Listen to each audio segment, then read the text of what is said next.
Thank you. Clicker, slides. So the title is fairly weird.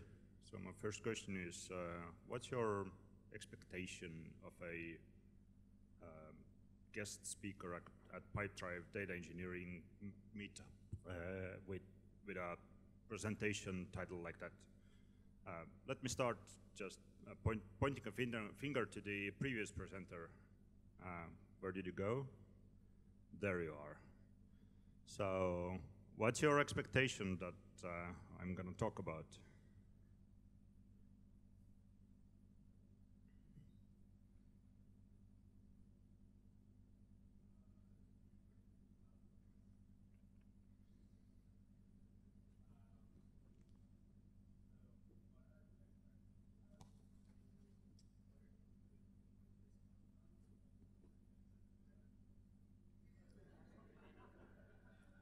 Okay, anyone share the expectation? Does anyone have a different expectation?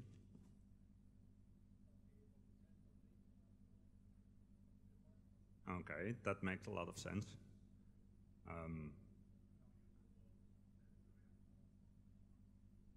Okay, all of those suggestions make a lot of sense.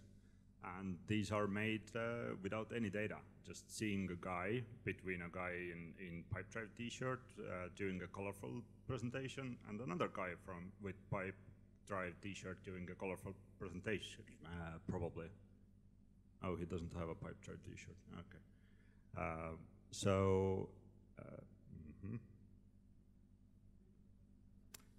So apparently the first point of data for you is that this guy likes to talk about the title slide. But let's move on.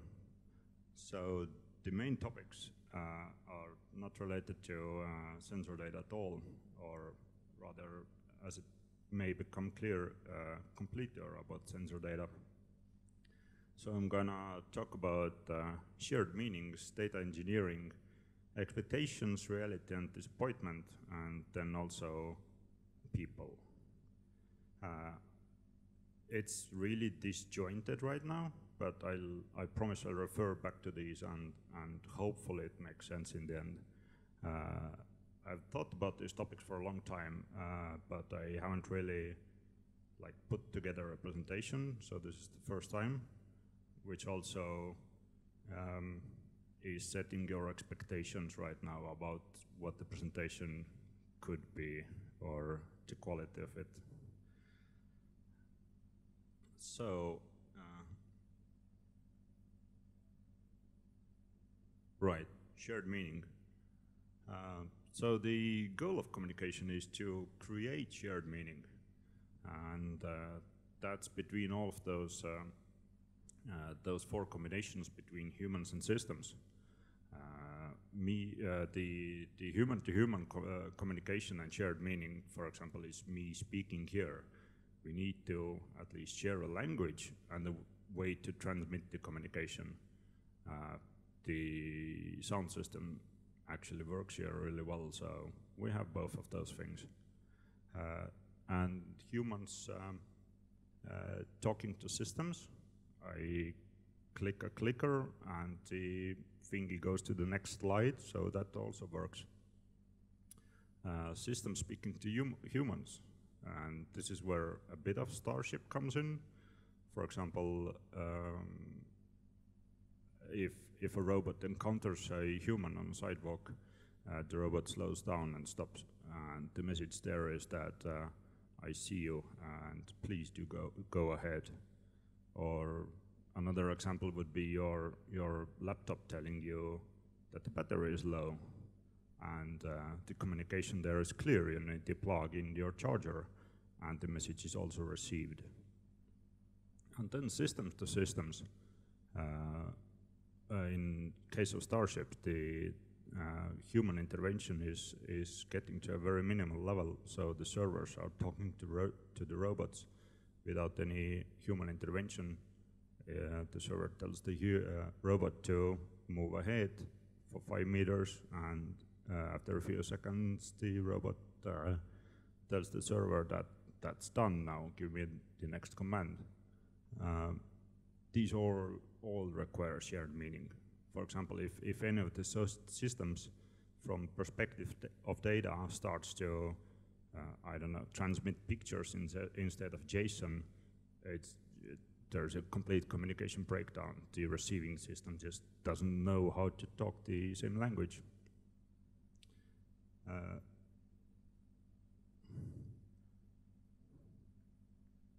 the clicker works. So this is where we come to the data engineering. It's about systems and humans. And the way I think of data engineering is systems integration. Systems that produce, hold, and use data. And for me, data engineering is creating and managing pipelines between these systems. And linking back to the previous list, then a data engineer or a software engineer in general needs to cover all of those 4 interaction patterns to be able to create the communication link between them, and also create a shared meaning for all of these systems to work. But there's another layer. All of the systems are also built by humans. So that I will cover more in depth in the next slide. And for me, to be successful in data engineering, one needs to accept the reality. Oftentimes suggestions and sometimes even changes can be made to those other systems that produce the data or consume the data. But this should not be considered as an excuse to not to import that data today, as many of you probably have experienced. Some systems produce complete garbage where there's a bit of signal, and you still need to make that available for analysis now.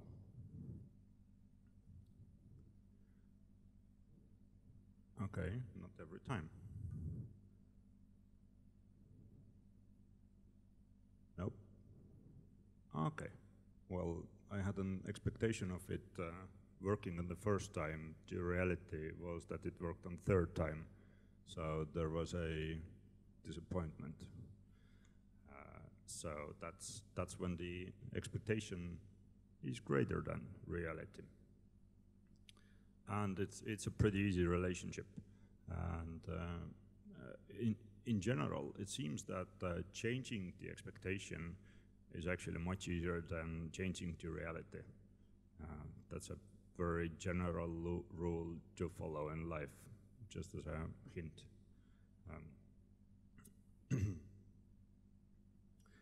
But most of the time, the expectations are not verbalized or conscious, and in that case, it's called assumptions. But we'll come back to it. Coming back to data engineering and systems integration, it's usually best to not have any expectations, like ever. Don't have any expectations on any of the systems or humans when it comes to data engineering. It's just better to accept the reality when you face it, instead of going in with an assumption that everything is the way you assume it would be. But going forward from here, 1, 2, oh, there we go. People are actually doing the best they can with the resources they have available. And that goes, there's a story behind that specific phrase. I'm not going to go into it, but it's also a general approach to general thought or presupposition to approach life. Just to always assume that people are doing the best they can with the resources that they have available, and the tools and materials and material resources are very far down that list. So it's usually down to time, knowledge, skills, and all of those things. So also coming back to this presentation, I am doing the best that I can with the resources that I have available for me. That really helps me accept myself doing this right now here in this way.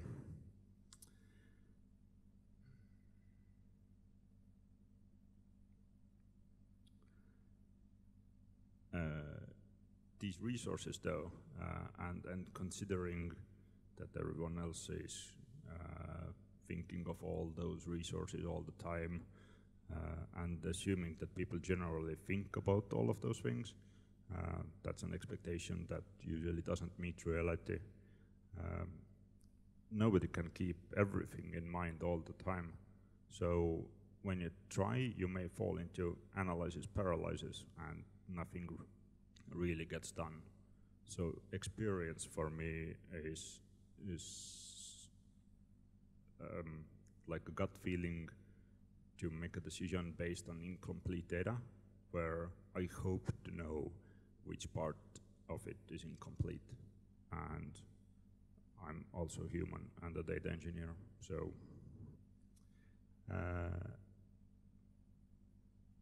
people are people and act in their situations. And coming back to data engineers are also humans and actually facilitate the human-to-human communication more than may appear at first. An example here would be that a production system produces some data that needs to be analyzed. So there's a human on one end that writes the software that creates the data in the first place. And there's a human on the other end who makes a decision based on some analysis of that data. And a whole lot of systems in between that are all built by humans, all of whom have made their own assumptions, expectations, realities, and with their own resources. That was really well displayed in the first presentation that showed a lot of different systems, 200 plus integrations, and all of that, all built by humans with their own expectations. And that's the technical part of data engineering. It seems, for me at least, it's encompassed by having a high capacity of continually learning incredibly random stuff that is supposedly all working together very well. For example, in case of segment, it supposedly is. In my opinion, it cannot be done without just accepting reality and trying to make sense of it. And of those systems, Tarmo will probably talk in the third part of the evening about some new systems that are mostly probably integrated really well, that have made their own assumptions. And finally, part of the topic was also querying. 1, 2. Nope. Oh, that's a query, all right. Okay, I'm planning to go there. Is there a human somewhere who can? Anyway, it didn't say much. This is the query is pretty random, but the querying part, you're already trying to read the query. That's fun to see.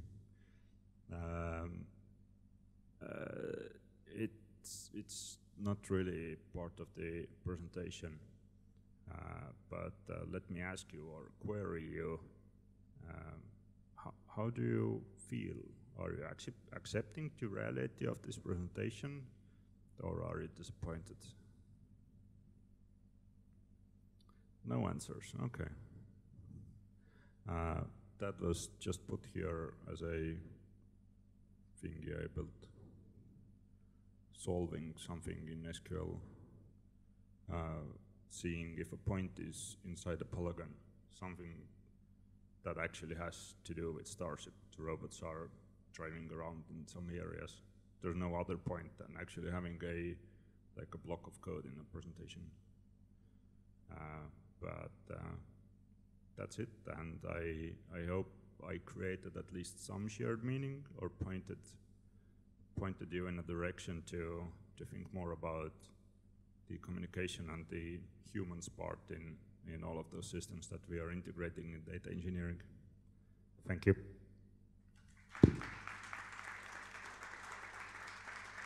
All right.